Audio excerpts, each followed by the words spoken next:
In this video, we show how to replace the left control panel in a PowerEdge R6725. Before working inside your system, read through and follow safety guidelines to protect your system from potential damage and ensure your personal safety.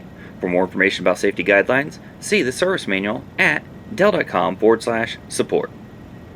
To remove the left control panel, first disconnect the data cable from the attic card and then unroute the cable.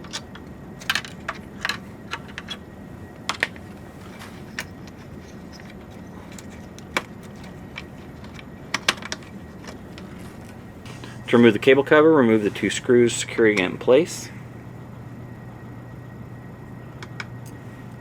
Then remove the cover.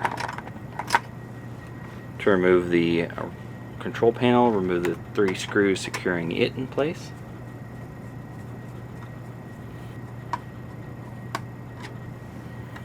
Then make sure that the cable is free.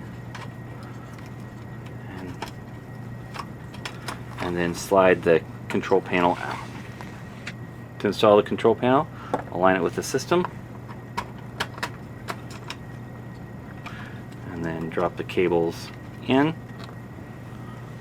And then return the three screws to secure it in place.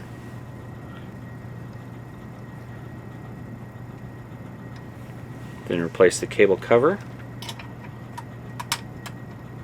and the two screws to secure that in place.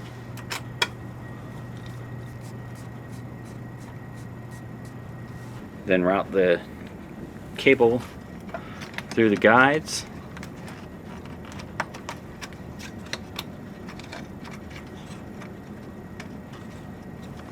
Ensuring that it's down in slots. And over, under, and reconnect the cable to the attic card.